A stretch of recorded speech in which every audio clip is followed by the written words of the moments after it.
This story is titled, Sister's Husband and She Scammed Me into Covering Their Expenses, which I didn't mind, until they both mocked me.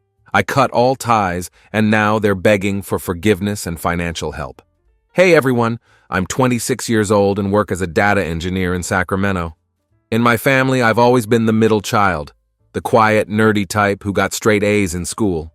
While other kids were playing sports, I was building computers for fun and inevitably getting picked last in gym class. It wasn't the most glamorous childhood, but I found my niche. My older sister Sophie, now 28, was the golden child growing up. She excelled at everything: varsity athlete, homecoming queen, you name it. Everyone knew her name, and she basked in the spotlight. Meanwhile, my younger brother Lucas, 23, somehow managed to stay under the radar. He was the lucky one, avoiding both Sophie's impossible standards and my awkward nerd reputation. Fast forward to March 2023, and I was finally hitting my stride career-wise. After spending 6 grueling months in a data science boot camp back in 2019, I worked tech support during the day just to pay the bills, an experience I would not recommend to anyone. But the hard work paid off. I grinded my way up from a junior position to a senior role, and now I'm making some serious money. It still feels unreal sometimes, especially when I think about how just a few years ago I was working at an electronics store just to make ends meet. Growing up, I watched my parents constantly stress about money, so I've always been careful with my finances.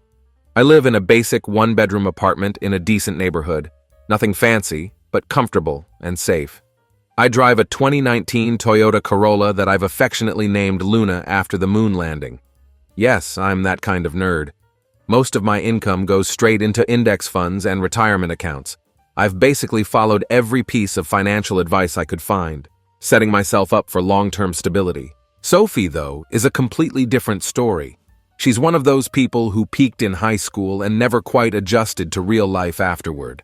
Currently, she works as a yoga instructor at one of those fancy wellness centers, you know the type, with essential oils and meditation pods everywhere, but she's barely making any money despite the prestigious-sounding title. Her fiancé Nathan is even worse. He claims to be an up-and-coming realtor, always talking about huge deals that are supposedly just around the corner. Their social media presence is pure cringe. Constant posts at expensive restaurants, matching athleisure outfits, and endless weekend trips to trendy rental properties. They rent this ridiculous house with a modern farmhouse aesthetic that costs more than most people's mortgages. Something just doesn't add up with their income versus their lifestyle. As I like to say, the math isn't mathing. It was around 11:30 p.m. on a Tuesday night, and I was in the middle of a Valorant match. Yes, I still play video games, judge all you want, when Sophie called out of nowhere. She never calls unless she needs something, so I already knew this wasn't going to be good. When I answered, she was full-on crying, and I could barely understand what she was saying through the sobs. When I finally got Sophie to calm down enough to explain what was happening, she dropped a financial bombshell. It turned out they were 3 months behind on utilities, had maxed out 4 credit cards, yes, 4 of them, and their rent check was about to bounce. Apparently, all of Nathan's big real estate deals had fallen through, and his broker was now threatening to pull his license if he didn't start closing something soon. Being the certified nerd that I am, I felt genuinely bad for her. Maybe it was guilt from when she defended me from bullies in middle school, or maybe because this was literally the first time she had ever uttered the phrase, "I need your help," to me. Or, as I later realized, maybe I'm just a huge sucker. Either way, I offered to help them out until Nathan's next deal closed, which Sophie assured me would be just 2 or 3 months tops. They needed $2,000 for rent and utilities. I had it in my savings account, and family is family, right? I sent the money that very night. I even took the time to make her a detailed budgeting spreadsheet, which she never opened. I suggested several practical ways they could cut back on their spending, all of which she completely ignored. But hey, at least I tried to be the responsible one in this situation. Here's where I made my first mistake. I let it become a regular thing. Every month, Sophie would send a payment request, sometimes with a heart emoji, sometimes with, "You're the best brother ever." Once she even sent a photo of their golden retriever holding a sign that said, "Thank you, Uncle Marcus." I'll admit that was pretty cute, but looking back, it was all just manipulation. I kept telling myself it was temporary, that Nathan would start closing deals again. Spoiler, he wouldn't. That Sophie would finally stick to a budget. Spoiler, she didn't. That they'd get their life together. Biggest spoiler. Nope. Instead, I watched through social media as my money funded their perfect Instagram life. While I was meal prepping chicken and rice at home, they were posting stories from $250 bistro dinners. While I was putting off buying new computer parts to maintain my emergency fund, Sophie was showing off her new $600 hairstyling system. It took me forever to figure out what it even was. Apparently, it's just a fancy hairdryer. The worst part? I actually defended them when friends pointed out the obvious red flags. They're just bad with money, I'd say. They need guidance. Families gotta stick together. God, I can't believe how naive I was. As time went on, Sophie got more comfortable and complacent. Her requests started coming with zero context, just money amounts and random emojis, or "you're the best brother ever" with a star emoji. One time, she had the audacity to mark a request as urgent because they wanted to book a limited-time deal for a weekend trip to wine country. Yeah, because that's totally what emergency financial aid is for. Here's what really gets me, though. I was making real sacrifices to help them. I had been saving for a house down payment in Sacramento's insane real estate market. But that fund basically became the Sophie and Nathan Support Fund. I cut my retirement contributions from 15% to 6% just to keep my emergency fund intact. My gaming PC was still running a GTX 1080 because I kept putting off upgrades. I even switched to store-brand coffee. Fellow tech people will understand what a sacrifice that is. Meanwhile, their Instagram feed looked like an influencer highlight reel. Let me paint you a picture of what my $2,000 per month was actually funding. In October 2023, Sophie posted about their spontaneous date night at a new rooftop fusion restaurant downtown. A quick search showed the tasting menu was $175 per person, not including drinks, and of course they got the wine pairing. I know because she posted all 8 courses in her stories, complete with the sommelier's descriptions. This was the same week they were supposedly too broke to pay their water bill. Then, in November 2023, Nathan decided he needed a more professional image for his real estate career. Suddenly, he was wearing different designer polo shirts, with a new one in every photo. This was, again, during the same week they claimed they were too broke to pay their utilities. Make it make sense. December 2023 was when they threw a massive Christmas party at their house. They had catered food, a professional light display outside, custom cocktails, and even hired an actual photographer. Yes, a photographer for a house party. Meanwhile, I was eating instant ramen because I had just sent them rent money. By January 2024, Sophie had started posting about her wellness journey again. This involved new designer workout clothes, everything matching, of course, a fancy, smart rowing machine that cost more than my first car, and a fridge full of overpriced meal prep services. But God forbid they learn to budget or cook for themselves. The crazy part? I actually convinced myself this was okay. I had a whole rationalization worked out in my head. They're just bad with money. They need guidance. At least they're not in debt anymore. Spoiler, they totally still were. My personal favorite excuse was, they'll pay me back once Nathan's real estate career takes off. My best friend Oliver, who works in fintech, had been telling me I was an idiot since day one. He actually sat me down and did the math. In 18 months, I'd given them $36,000. $36,000. That's a decent down payment in some areas. That's a new car. That's a lot of money to give people who were posting weekly manicure updates on Instagram. But want to know the real kicker? What finally made me realize how deep this money pit went? I made a spreadsheet, because of course I did, tracking their social media spending based just on what they posted publicly. In the same 18 months, I'd given them $36,000. They had spent at least $4,800 on gym memberships. Both had premium fitness club memberships, if you know, you know. $3,000 plus on Sophie's wellness treatments, whatever the hell those are. $2,400 on Nathan's golf club membership. $5,000 plus on restaurants, just the ones they posted about. $3,500 on Sophie's makeup addiction. She had their top-tier reward status. $2,900 on Nathan's work wardrobe. God knows how much on their constant weekend trips. And these are conservative estimates based only on what they publicly posted. The real numbers were probably way higher. The worst part? Every time I tried to bring up budgeting or financial planning, they'd get defensive. Sophie would pull the "you don't understand" card. We have to maintain an image for Nathan's career. My favorite was, just because you're okay living like a college student doesn't mean everyone wants to live that way. Yeah, because living within your means is totally the same as being a broke college kid. Looking back, I realized they never saw my help as temporary. They had built their entire lifestyle around that extra $2,000 monthly stipend, counting on their rich tech brother to keep subsidizing their Instagram perfect life indefinitely. You ever have one of those moments where your whole world shifts on its axis? Like 1 minute everything's normal, and the next you realize you've been living in a bizarre alternate reality? Yeah, welcome to my mom's 50th birthday party. Mom wanted a big celebration, so she rented this cute event space downtown. Nothing too fancy, but nice enough that Sophie still complained it wasn't Instagram worthy, which should have been my first clue for how the day would go. I spent the entire morning helping set up, making sure the catering was sorted, and testing the AV system for the slideshow. Actually useful stuff. Sophie and Nathan showed up an hour late because of course they did. They rolled up in his leased luxury sedan, another red flag I'd been ignoring. Who leases a 5 Series when they can barely make rent? Sophie was wearing a designer dress that I later found out still had the tags tucked in because she was planning to return it. Nathan was sporting his newest real estate power look, complete with designer loafers. They looked like NPCs from a video game about wealthy millennials. The party was going fine at first. Mom was happy, Dad was doing his usual thing, manning the grill despite having caterers, and Lucas was entertaining our little cousins with some TikTok dances. It was normal family stuff. I was mostly hanging back, nursing my beer and trying to avoid Nathan's attempts to rope me into his latest investment opportunity. Spoiler, it was crypto. That's when I noticed Aunt Diana giving me weird looks from across the room. Diana's always been the straight shooter in our family.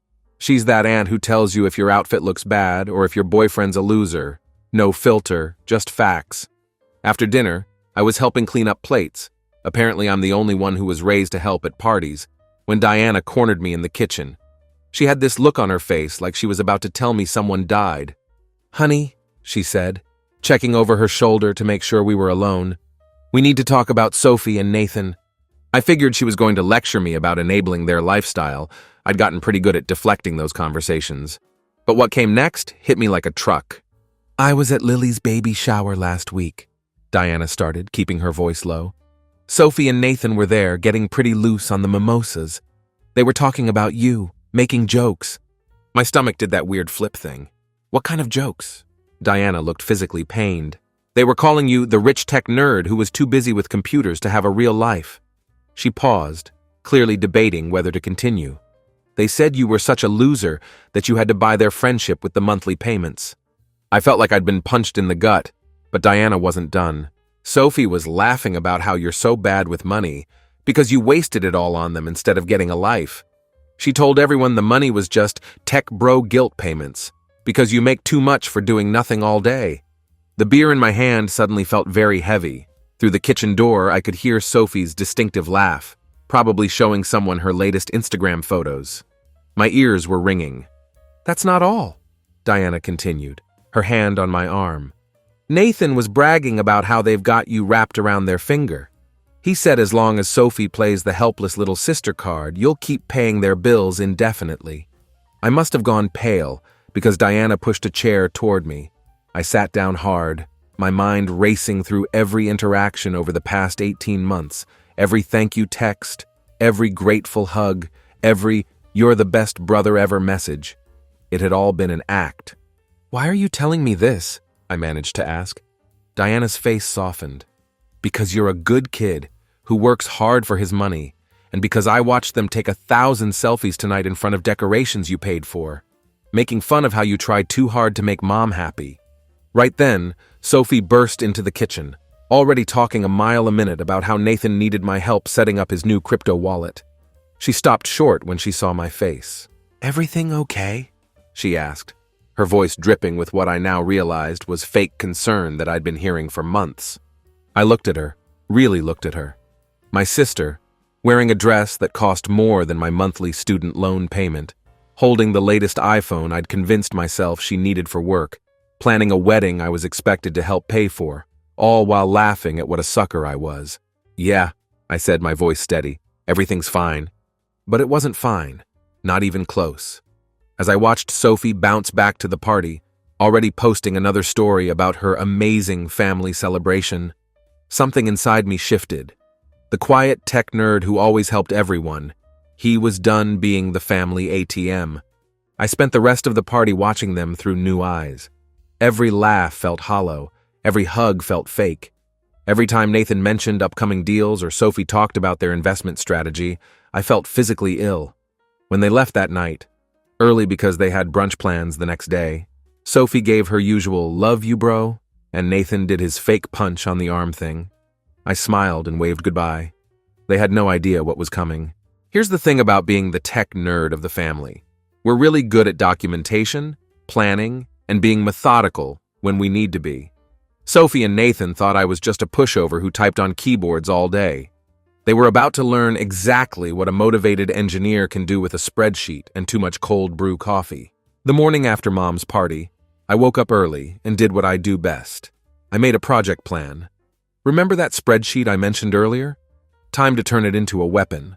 I spent the entire Sunday going through 18 months of receipts, bank statements, Venmo histories, every single payment, every request, every emergency transfer, all meticulously cataloged.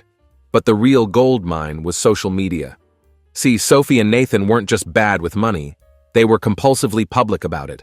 They tagged every restaurant, every store, every luxury experience. They even enabled location sharing on most posts. I could literally map out their spending sprees.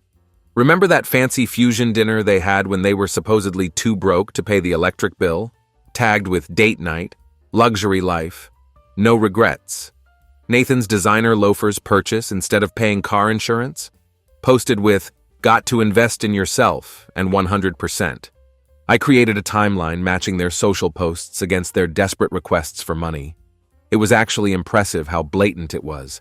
They'd post about booking a spa weekend, then 3 days later, Sophie would text about a surprise medical bill. They'd show off new designer furniture, then Nathan would call about being short on rent. The audacity was almost admirable. Then I did something that probably sounds petty, but turned out to be crucial. I started screen recording their Instagram stories. You know how those disappear after 24 hours? Well, not if you save them. Every humble brag, every blessed caption, every screenshot of their food delivery orders. I kept all of it. I made a folder of screenshots showing timestamps when they'd post about buying luxury stuff, literally hours after I'd sent them money. Here's where my inner nerd really came in handy. I built a simple program to track their posting patterns. Turns out they had a system, usually ask for money Thursdays or Fridays right before weekend plans, wait until the money cleared, then suddenly burst of posts about their spontaneous adventures. Like clockwork, every single time. While I was doing all this detective work, they were still living their best fake life, completely oblivious. Sophie sent her usual Venmo request that Monday, $2,000 with a rent due caption. I didn't respond. Tuesday morning, another request. Hey bro, did you see my Venmo with kind of urgent added? I left it on read. By Wednesday afternoon, Sophie was calling. I let it go to voicemail. She left 3 messages, each one increasingly panicked. The last one was just, "Marcus, what the hell, we need that money." Thursday morning, I got the text I'd been waiting for. "Are you mad at me or something? Nathan says we can probably get an extension on rent, but we really need your help. Call me." That's when I made my first move. I sent back a single screenshot. Their post from Sunday showing their $500 recovery brunch at some bougie downtown restaurant, timestamped just hours after they'd left Mom's party. No caption, no comment. Just the receipt they'd proudly shared with their food blogger friends. Sophie called immediately. I actually smiled when I saw her name on my phone. Time to use those improv classes from college. "Hey S, sorry I've been busy," I said, making sure to sound distracted. "What's up?" "What's with the screenshot?" she demanded. "Are you like stalking my Instagram or something?" "Oh, that," I replied casually. "Just noticed you guys had a nice brunch right after asking me to cover rent again. Must have been good. $500 is a lot for eggs." The silence on the other end was beautiful. I could practically hear her trying to come up with an explanation. That was different," she finally stammered. "Nathan had some clients he needed to impress. It's business expenses."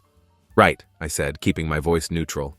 Just like the designer loafers were a business expense, and the spa weekend was for networking. Another long pause. Who's been talking to you? Her voice had that edge it gets when she's losing control of a situation. Does it matter? Look, I'm having some cash flow issues right now. Might need to pause the payments for a while. Cash flow issues? She actually scoffed. You make like $1 billion writing computer stuff. And there it was, the entitled attitude Diana had warned me about. The mask was already slipping. Actually, I make a decent amount before taxes, and I've been sending you $24,000 a year, I replied evenly. Want to do that math real quick? This isn't funny, Marcus, she snapped. We're counting on that money. We have bills to pay. Weird how you need my money so badly when you just dropped $900 on a styling system, I said. Or was that for clients too? Click. She hung up on me. Within an hour, my phone was blowing up. Nathan sent a paragraph about how I was tearing the family apart. Sophie switched to guilt trip mode and sent a photo of their past due utility bill, conveniently cropped to hide the date. Even my mom texted asking if everything was okay because Sophie was very upset. But I stayed quiet. Posted nothing, said nothing. Just watched as they started to realize their gravy train had hit the brakes. The best revenge plan is like good code. You set it up right, then let it run itself. And boy, was it about to run. That's when Sophie deployed the nuclear option. She called our mom crying. You need to understand something about our mom. She's the sweetest person alive, but she's been enabling Sophie's behavior since we were kids. If Sophie was upset, it was always someone else's fault. When she maxed her first credit card at 19, Dad was too strict with money. When she dropped out of college, her professors were against her creative spirit. Now her terrible money habits were apparently my fault for suddenly abandoning her. Mom called me at work, which she never does. I could hear the tension in her voice immediately. Marcus, your sister is hysterical, she began. She says you're refusing to help with bills anymore. They might lose their house. First of all, it wasn't their house. It was a rental they could never afford. Second, the only thing they were at risk of losing was their luxury lifestyle. But try explaining that to a mother who's listening to her daughter sob about being homeless. Mom, I said, trying to keep my voice level, did Sophie happen to mention that I've been giving them $2,000 every month for the past year and a half? Silence. Then she said, You were helping with rent sometimes? Sometimes, I couldn't help but laugh. Mom, I've given them $36,000. That's more than some people make in a year. And want to know what they did with it? Check Sophie's Instagram. I heard her typing. Mom's not super tech savvy, but she knows how to stalk her kids on social media. I waited as she scrolled through Sophie's feed. The brunches, the shopping sprees, the weekend trips. All meticulously documented with blessed hashtags. Oh, she said quietly, I didn't realize. But Sophie wasn't done. When Mom didn't immediately solve her problem, she started calling other family members. Aunt Diana already knew the truth, obviously, but others started getting involved. My cousin Thomas texted asking if I was in trouble because Sophie said I was acting erratic with money.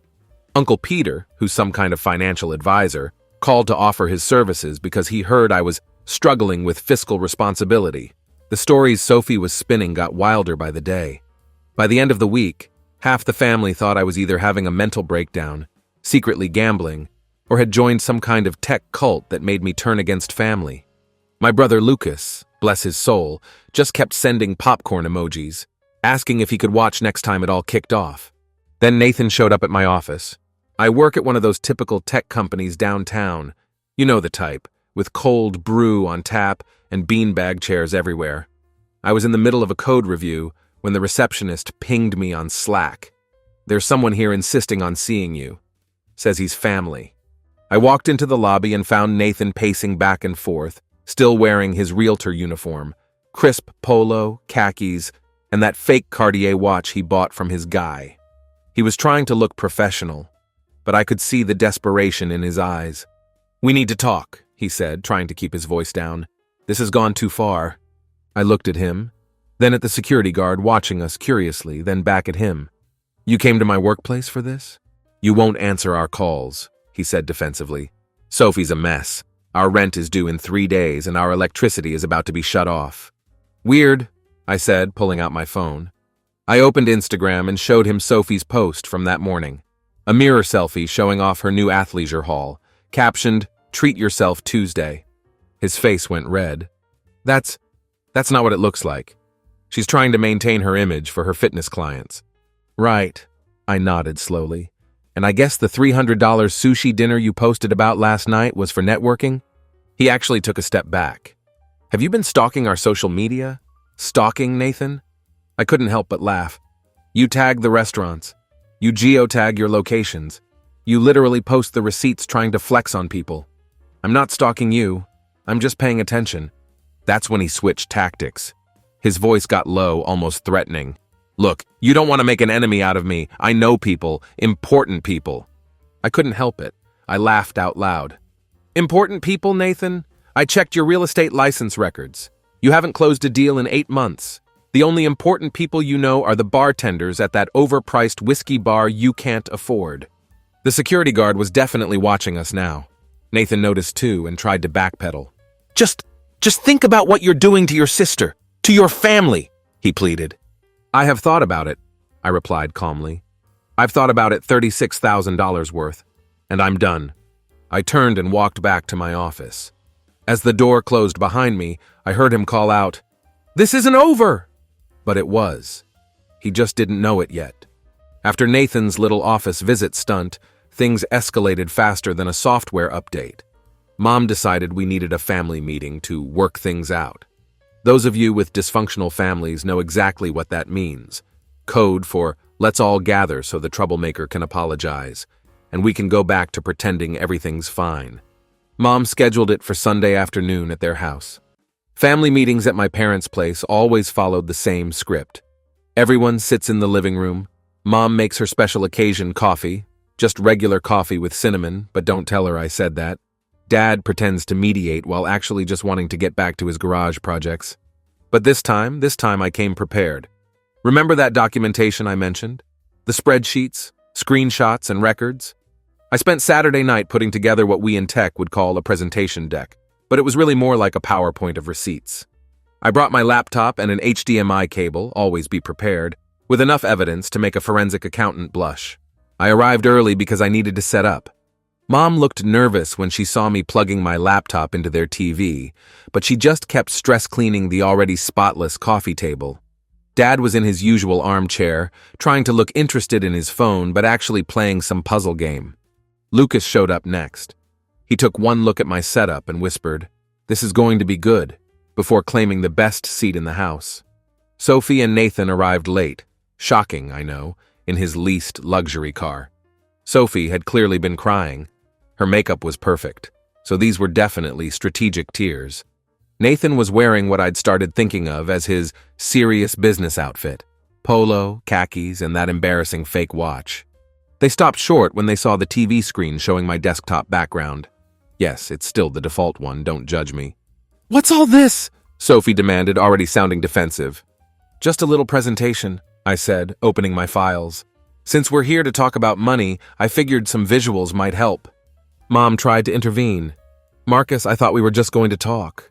"Oh, we're going to talk," I said, clicking to the first slide. "Let's start with a timeline." The TV displayed a neat chart showing every payment I'd made to them over 18 months, aligned with their social media posts from the same periods. Sophie's face went pale. Nathan started tugging at his collar.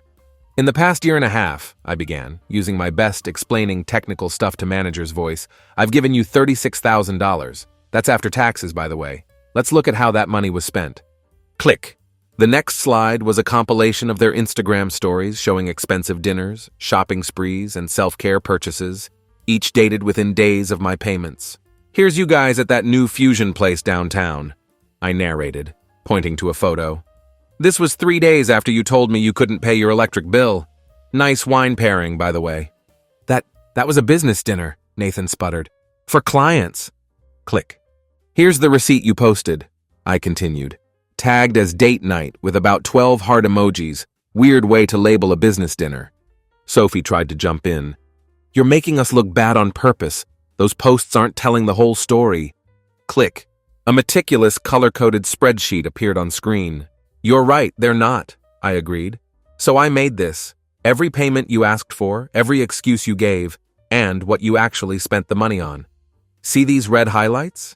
Those are times you claimed it was for utilities or rent, but then posted about buying luxury items instead. This is ridiculous. Nathan stood up, his face red. You're obsessed. You've been stalking our social media like some kind of... Stalking? I interrupted, clicking to the next slide. You mean like how you check in everywhere on Instagram? Or how you tag every store you shop at? Or maybe how you literally post your receipts trying to flex on people? That kind of stalking? The room was dead silent. Lucas was grinning like it was Christmas morning. Mom had her hand over her mouth. Dad had actually put down his phone. But here's the best part, I continued, clicking to a new slide. While you were spending my money on luxury goods, you were also making fun of me behind my back, calling me rich tech nerd who had no life, making jokes about how I was buying your friendship. Remember those conversations, Sophie? The ones at Lily's baby shower? Sophie's face went from pale to red. Aunt Diana, she whispered. She told you. Yeah, she did, I confirmed. Because unlike some people, she actually cares about family beyond what they can buy for her. Nathan tried to salvage the situation. Look, we made some jokes, okay? We were stressed about money. Stressed about money? I clicked to the final slide, a montage of their luxury purchases over the past month after they claimed they were broke. Is that why Sophie bought a new styling system last week? Or why you bought those designer loafers? Or why you're still paying for a premium gym membership? Mom finally found her voice. Sophie, is this true? All of it? Sophie burst into tears, real ones this time. You don't understand. We had to maintain a certain image for Nathan's real estate career, which hasn't had a sale in 8 months, I finished for her. Yeah, I checked the public records. Want me to show those too? Nathan stood up so fast he knocked over his coffee. This is bull. You're trying to make us look like criminals. No, I said calmly. I'm showing everyone exactly who you are. You took advantage of my help, mocked me behind my back, then had the audacity to act like victims when I stopped funding your fake lifestyle. That's when Dad finally spoke up, in his quiet mechanic's voice that we all knew meant serious business. Nathan, sit down. Sophie, stop crying. Marcus, show us everything. For the next hour, I walked them through it all. The payment history, the spending patterns, the social media posts, the lies. Sophie and Nathan tried to leave halfway through, but Dad made them stay. You wanted a family meeting, he said firmly. We're having one. When I finally closed my laptop, the room was silent except for Sophie's sniffling. Then Mom looked at them and said something I never thought I'd hear. I'm so disappointed in both of you. That's when I knew everything had changed. It's been 3 months since that family meeting that nuked my sister's fake Instagram lifestyle, and holy hell have things changed. Grab some popcorn, because this aftermath is better than any season finale I've ever watched. Remember how Sophie and Nathan were always posting about their luxury lifestyle? Well, their social media went dark immediately after the meeting, like completely silent. That constant stream of brunches, shopping hauls, and inspirational quotes just stopped. Sophie's last post was literally midway through a story about some overpriced juice cleanse, the internet equivalent of a ghost town. But the real changes started happening about a week after the meeting. First, Nathan's leased car mysteriously disappeared from their driveway. Turns out when you lease a luxury car and miss 3 payments, the repo guys don't care about your personal brand. He's driving a 2012 Corolla now. Welcome to my world, buddy. Their fancy rental house was next. Remember that $4,000 a month modern farmhouse monstrosity? Yeah, they got evicted. Not because I stopped paying. They'd actually been pocketing my rent money for months while missing payments, but because their landlord finally got tired of their excuses. The look on Nathan's face when he had to move their designer furniture into a storage unit was chef's kiss. Speaking of Nathan's real estate career, remember how I mentioned he hadn't closed a deal in 8 months? Well, someone, definitely not me, left a detailed review of his business practices on his broker's Facebook page. Suddenly, all those big deals he was always talking about evaporated. His broker pulled his license last month, citing ethical concerns. Now he's working at his uncle's car dealership in Roseville. No more luxury real estate expert bio on LinkedIn. Sophie tried to maintain her yoga instructor/lifestyle influencer thing for about 2 weeks after moving back in with our parents. She'd post these weird, vague motivational quotes about weathering storms and staying authentic. but it's kind of hard to sell a luxury fitness lifestyle when you're filming workout videos in your childhood bedroom. Her premium gym membership got canceled. Shocking, I know. And most of her clients jumped ship when they realized her whole image was fake. Family dynamics have been interesting. Mom went through about a week of trying to fix things before Dad finally sat her down and showed her their credit card statements. Turns out Sophie had borrowed Mom's card information for some of those emergency shopping sprees. Now Mom's doing that quiet, disappointed thing that's somehow worse than anger. She actually made Sophie get a real job. She's working as a receptionist at Dad's friend's dental office. No more flexible entrepreneur schedule. Lucas, my absolute legend of a little brother, made a drinking game out of counting how many times Sophie tries to blame the situation on everyone else during family dinner. Mercury isn't even in retrograde anymore, Sophie. Maybe it's just consequences. I almost spit out my drink. The most satisfying part? All that designer stuff they bought trying to maintain their image, most of it turned out to be fakes or returns they never sent back. Nathan's watch collection was all replica specials. Sophie's designer bags were mostly high-quality dupes from some sketchy website. Even their furniture was mostly marketplace finds they tried to pass off as new. The facade wasn't just cracking. It was completely fake to begin with. Last week, Sophie tried one last time to fix things. She showed up at my apartment. Yeah, the same sad little apartment she used to make fun of, with tears in her eyes and a speech about how she'd learned her lesson. She talked about therapy and personal growth and understanding the value of money now. I listened to her whole speech, then showed her something I'd been saving, screenshots of her messages to our cousins from just 2 weeks ago, still talking trash about me and planning how to get back on my good side so the money would start flowing again. Her face when she realized I could still see the family group chat? Priceless. Sophie, I said calmly, I don't need you to act sorry. I need you to actually change, and until that happens, we're done. She left crying, real tears this time, not the strategic ones she used to use. As for me, life's pretty good. That house down payment fund I mentioned, it's growing again. I upgraded my gaming PC, finally got that 4,090, worth every penny. I'm taking actual vacations now. I'm writing this from a coffee shop in Tokyo, actually. Turns out not bankrolling someone else's fake lifestyle leaves you with a lot of disposable income. Mom still occasionally tries to bridge the gap, but even she admits things are better this way. Dad has actually started asking me for financial advice, which is both weird and kind of awesome. Lucas? He's thinking about learning to code. Apparently, watching his big brother destroy 2 lives with PowerPoint inspired him. The best part? I ran into Nathan at the grocery store last week. He was wearing a polo with the car dealership logo, looking at clearance items. When he saw me, he literally turned around and walked the other way. Guess that designer loafer's on the other foot now, huh? Final update since so many asked. Yes, I'm doing much better mentally now. Not carrying their financial burden anymore. Therapy and weightlifting help a lot. And before anyone else asks, yes, my company is hiring. No, I can't refer you, but maybe learn to code. It worked out pretty well for me.